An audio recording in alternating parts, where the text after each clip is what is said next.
Selamun Aleyküm ve Rahmetullahi ve Berekatühü.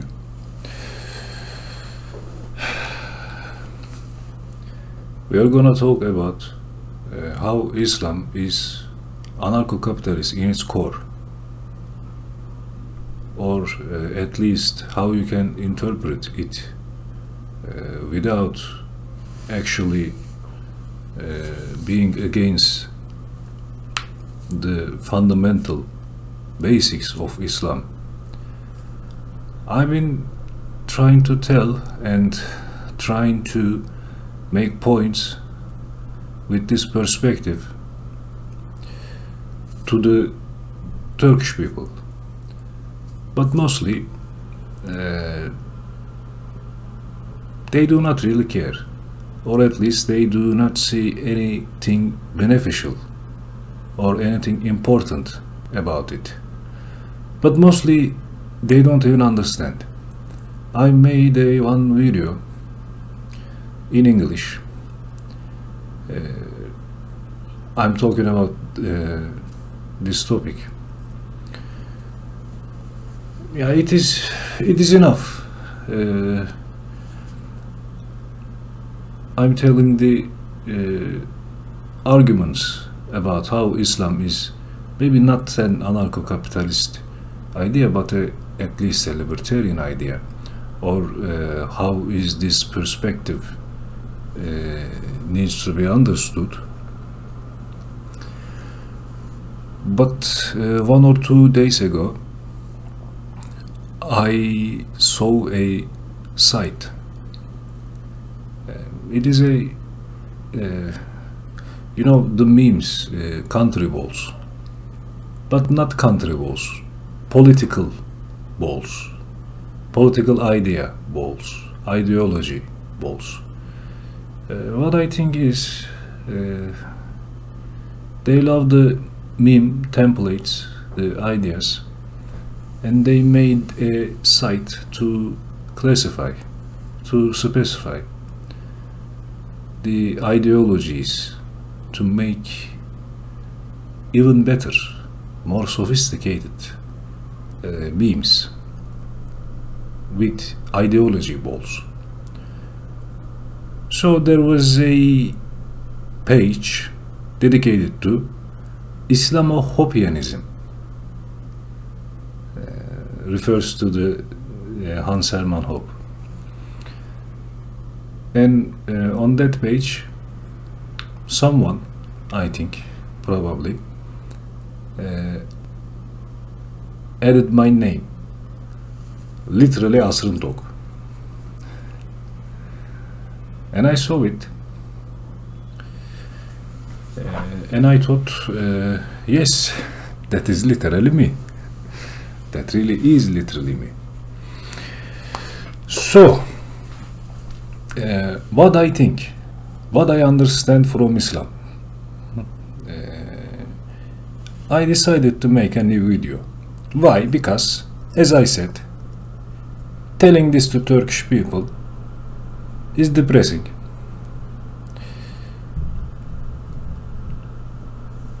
If you make an English video, maybe you reach a smaller audience, because a lot of my followers are Turkish, but the ones you reached are more capable or more interested in those kinds of topics. Muslims in Turkey have great problems that we are not gonna talk in this video, inshallah, but we have problems mentally, mental problems. So what is anarcho-capitalism? Basically, what are we saying? We are saying that every voluntary contract is okay, but if there is no voluntary action, like if a government, which the modern governments are doing, dictates me to do something, or dictates me to give them money makes me use their courts, their justice system, without me accepting in accordance to a contract that we should have made, is not good. So it is just a monopoly on violence, and monopoly is bad. Monopoly in every not only just in violence, but in economics, what we think is monopoly is bad even in restaurants. If there is one restaurant, then it's bad. If there is one restaurant, then it somehow not letting other restaurants in the area to open, it is a bad thing. It is a very bad thing. Most of the people in the world accept this. Yeah, that makes sense. Yeah, why not? Why do I have to go to the McDonald's if there can be another restaurant? If I had to eat from one restaurant, it's not gonna make good food, because even if it makes bad food, I don't have any other choice. So they will not try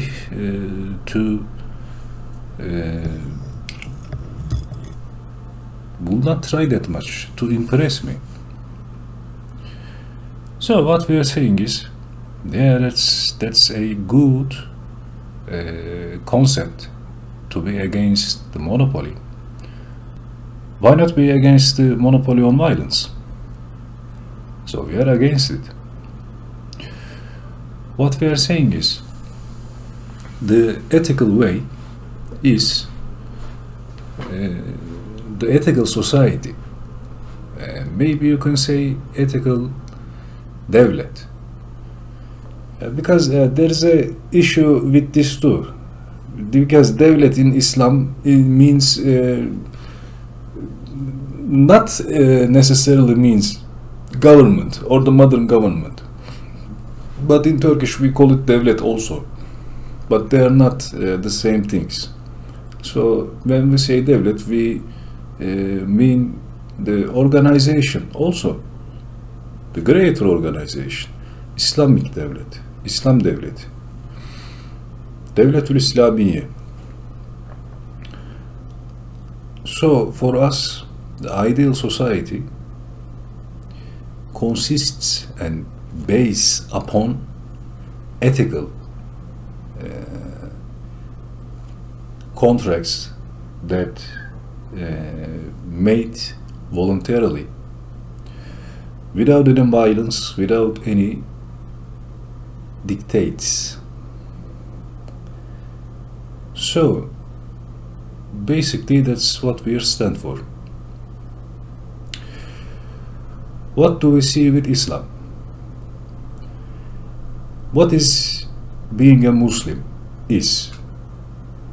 Being a Muslim is, it's not just yeah, I think there is a God. His name is Allah, and Muhammad is the messenger sallallahu alaihi wasallam. It's not just about that. It's not like some cultural aspect that you inherit, that you have.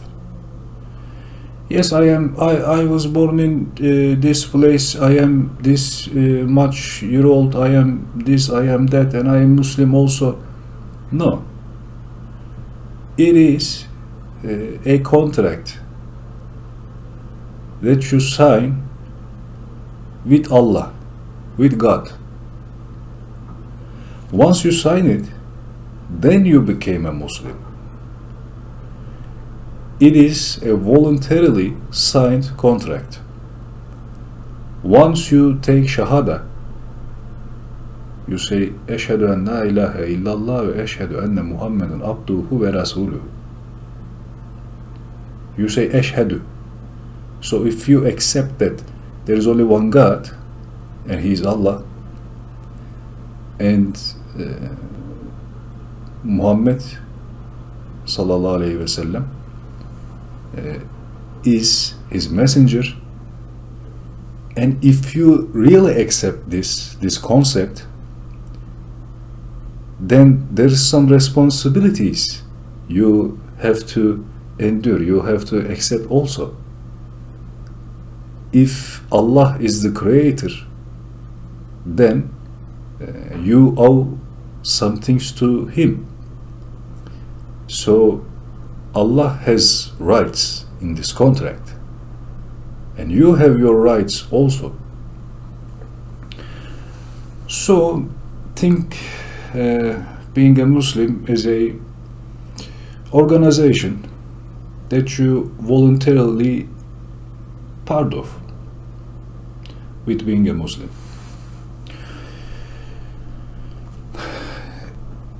In a political sense, what does this create? This creates, think about the Devlet-ül İslamiye, Islam Devleti.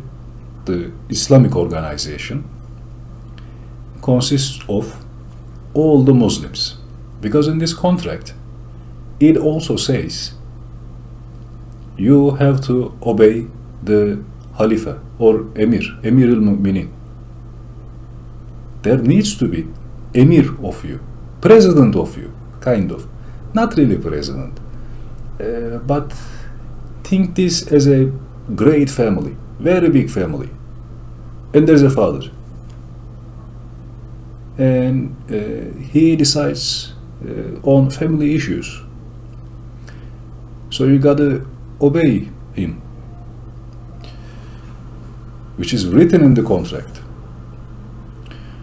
So this organization creates the government. It is not a modern government. It is not a monopoly on violence. It is our organization. So what is important in here is this. I voluntarily signed it. I pray 5 times a day. And every time I take Shahada. So at least every day for 5 times I voluntarily sign this contract. This concept of being a Muslim is always understood as this. It is always a contract between the Allah and the Muslim. So it's not just reinterpretation of what is actually something else. So what I'm saying is not against the fundamental Islamic understanding of what this religion is actually. So if I give zakat, which if I am rich, I need to, 2.5% of my income needs to go to the poor. I need to give it to them. It may sound like, oh, what do you mean? How can this be anarcho-capitalist? It is a tax. I don't want to give this money. How can someone force me to give this money? But nobody is forcing you. You literally signed a contract that you will. Allah demands it from you. You don't need to become a Muslim.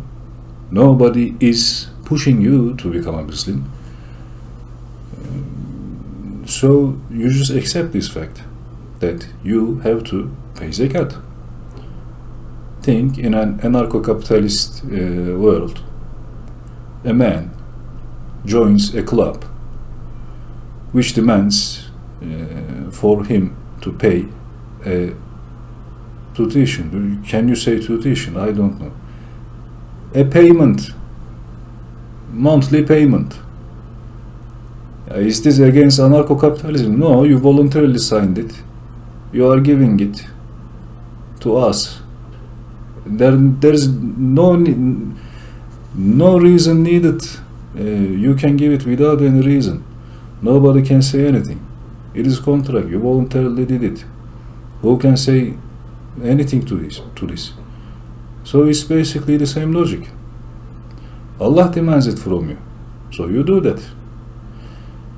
Allah, with this contract, Allah demands that you have to pray. If you don't pray, there will be consequences. If you refuse to pray the namaz, we will kill you.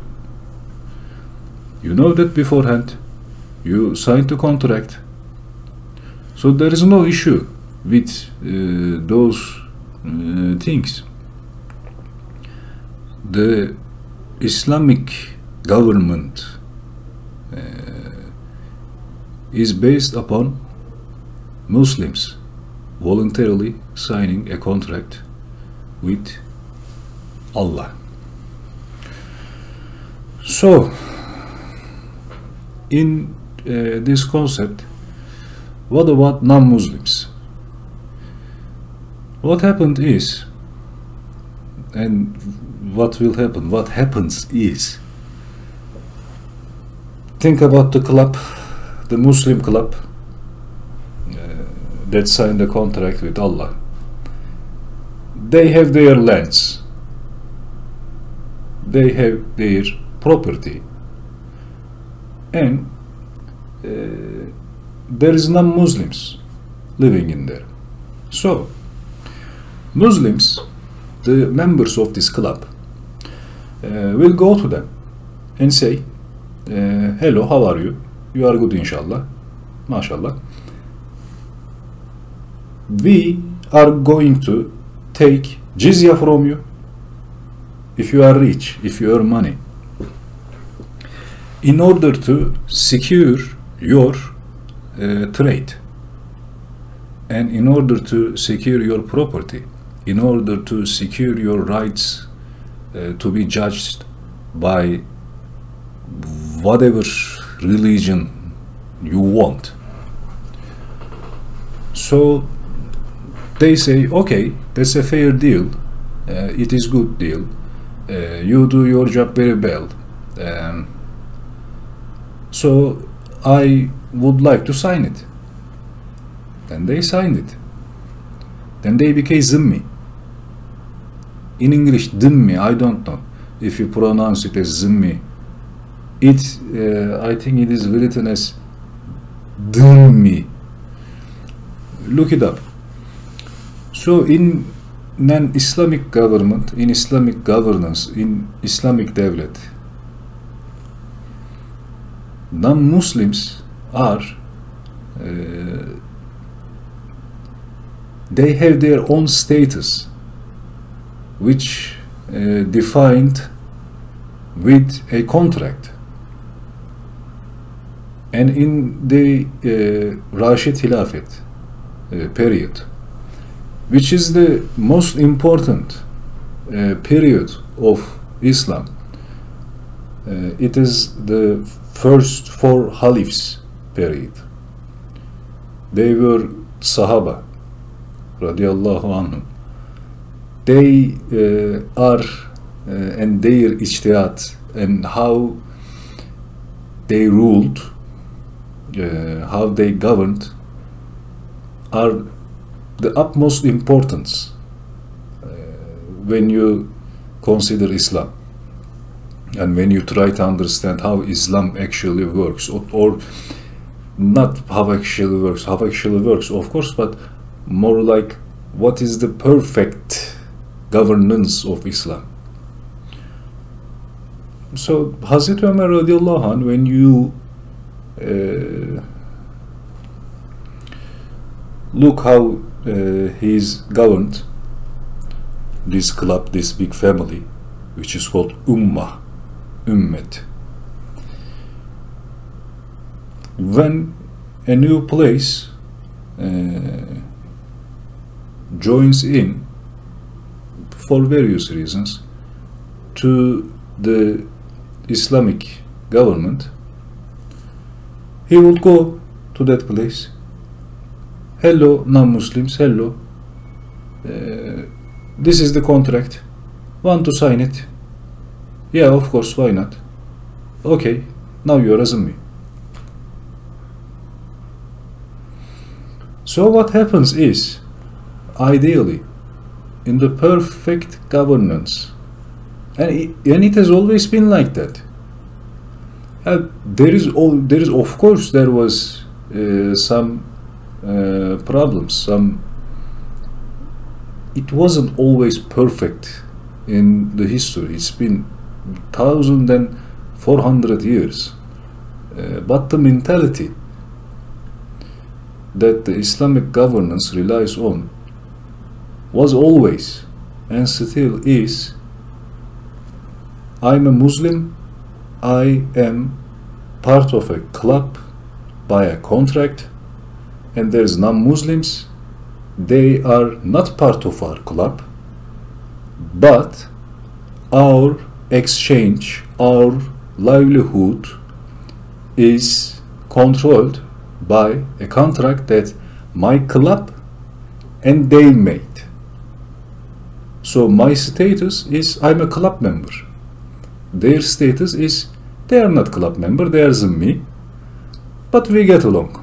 Okay, you can live there, but there is restrictions. But we don't you don't have to pray 5 times a day. We are not gonna judge you by the Islamic law. You can have your own law. You can do whatever you want without making trouble to Muslims, and without try to make Muslims mad. Just live. We will secure your property, we will secure your trade. Just give us a little money in order for us to make this security work. And in that perspective, the Islamic government is actually just a security company to the non-Muslims. They pay a very little amount. Jizya is not something that is huge, especially in those old times. It is very little, very little amount. Even the Christians, they are paying jizya. In that times, and in now, not only in that times, in any time of the world history, if they live in a Christian country, they would 100% pay more, and not just more, 10 times more. So and you cannot just take jizya, or you cannot just take zakat and can use it anywhere you want. It does not work like that. You really act like a security company upon them. So at least you can read the Islamic governance as an anarcho-capitalist, especially if you look at that perfect period of Islam. And what is interesting in here is that they didn't have to do that. They didn't have to base their governance system upon voluntarily signed contracts, especially in that time. They could have killed all the non-Muslims. They could have just forcibly convert them to the Islam. Nobody would say anything at that times. Everybody was doing that, and they had power in this perfect time period of the Islamic governance. The Islamic governance had power, but they didn't do that. because Islam is against it. So what we see in here is, it's not a thing of it is a choice. So it strengthens the overall argument. And what is saddening is that in the West, not only anarcho-capitalists, but most of the thinkers, philosophers, just don't really try to understand Islam or Islamic governance in this sense, especially politically. They just wanted to read it as a Western-like monarchy that has nothing special to it, nearly. So those important details, which actually creates a bigger picture which is very important, bigger picture, just slipped away from their hands. I was born and raised in Turkey, a fairly Muslim country. I wasn't a devout Muslim. I was a culturally Muslim. I was, and I am still, an anarcho-capitalist. But once I read the Islam and Islamic governance and Islamic economics, which is a whole another topic, I started to see the pattern. They are anarcho-capitalist. This is okay for me. I always thought that it is something else. Like the usury, one example, usury is haram in Islam. Used to be haram in Christianity too. So once in Hazreti Ömer radiallahu anhu's times, in those perfect time period, in a region, non-Muslims use usury so much that the whole macroeconomics of those region is going crazy. So the Muslims, the Islamic governance, told them, don't do that. But they still did that. So the Islamic governance killed them. What is the nuance in here is, I used to, before I read about what actually Islamic governance is, and most of the people will think that, yeah, they did something bad, non-Muslims, so the Islamic government killed them. There is nothing anarcho-capitalistic here. It is just force, brute force against non-Muslims. How can we explain that? Oh, but when I read it, it said, yeah, Islamic governance did kill them. But what happened is, they went to those non-Muslims and they said, if you keep doing this, we are going to abandon our contract. Because in this contract, which you signed with non-Muslims, Muslims have this right also. If you somehow anger the Muslims, you can say, we have a right to abandon this contract as well. So they still did that. So the Islamic governance abandoned the contract. And after abandoning the contract, there is possibilities, but one possibility is, okay, now you are the enemy of us, so we can kill you because we are in a war. Yeah, you can talk more about this example, but what I am trying to actually say is, it is always those nuances that you need to look for, that you need to have the perspective of an anarcho-capitalist beforehand. Without it, you would certainly not find those little clues to make the bigger picture. So this perspective is, for Muslims, for Ummah, is very important and helpful, I think.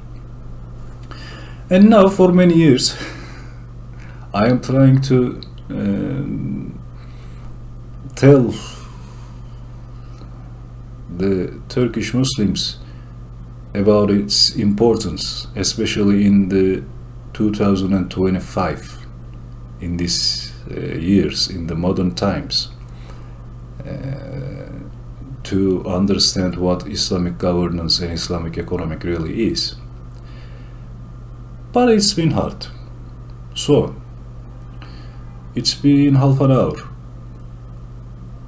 Like I said, I made the one video in English, so this will be the second.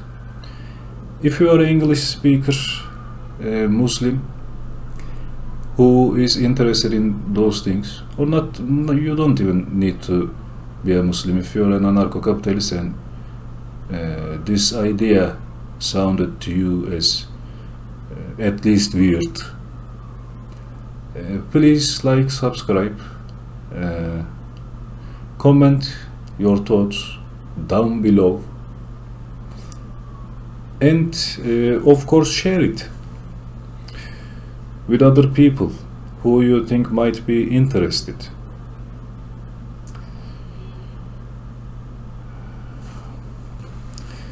Like I said, it's been an half an hour. That is enough. Assalamu alaikum.